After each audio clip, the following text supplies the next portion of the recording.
Berdasarkan keterangan Direktur Jenderal Perhutanan Sosial dan Kemitraan KLHK, sepanjang tahun 2015 sampai 2022 terdapat 1.051 pengaduan konflik tenurial dan hanya 324 kasus yang terselesaikan. Angka tersebut mencerminkan bahwa penyelesaian konflik tenurial di kawasan hutan konservasi bukanlah persoalan yang sederhana. Salah satu kasus yang menggambarkan kompleksitas tersebut yaitu konflik yang terjadi di Taman Wisata Alam Gunung Selok. Konfliknya memiliki aktor yang terbagi ke dalam 4 fase dan peran mereka dibagi menjadi 3, yaitu pihak pertama sebagai aktor utama menampilkan perilaku koersif dan memperjuangkan kepentingan atas lahan. Pihak kedua yang tidak memiliki kepentingan secara langsung terhadap hasil konflik namun memainkan peran pendukung dengan keberpihakan mereka kepada salah satu aktor utama, dan pihak ketiga yang bersifat netral sebagai negosiator dan fasilitator dalam upaya penyelesaian konflik.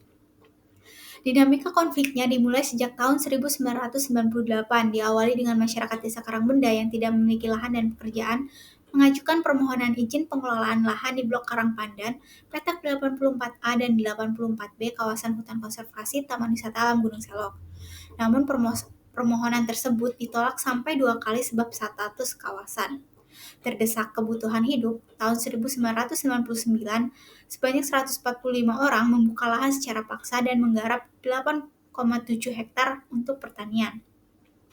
Perum Perhutani KPH Banyumas Timur selaku pengelola saat itu merespon dengan menutup lahan dan menawarkan relokasi ke tanah-tanah kosong bekas penjarahan di hutan produksi melalui skema pengelolaan hutan bersama masyarakat. Namun tidak bertahan lama karena tahun 2006 memanfaatkan lokasi lahan yang berada di sepadang sungai, masyarakat meminta bantuan petugas pengairan setempat untuk mengklaim lahan di Blok Karangpandan dengan memasak batok secara sepihak agar bisa mendapatkan izin pengelolaan dari pemerintahan daerah. Pihak ketiga menyusulkan beberapa upaya resolusi, namun sebelum terlaksana, terbit izin pengelolaan lahan dari Bupati di Cilacap untuk para penggarap tanpa pemberitahuan kepada Perhutani dan BKSDH. Penyelesaian konflik pun mengalami kebuntuan. Sampai tahun 2014, TWA Gunung Selok resmi ditetapkan dan pengelolaannya diberikan ke BKSDH Jawa Tengah. Lahan pertanian dan tambak kuda masyarakat yang telah meluas sampai 43,8 hektar kemudian ditetapkan sebagai blok rehabilitasi.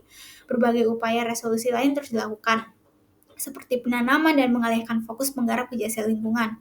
Namun ditolak masyarakat karena khawatir akan mengganggu pertumbuhan tanaman pertanian dan hasilnya tidak sepadan secara ekonomi.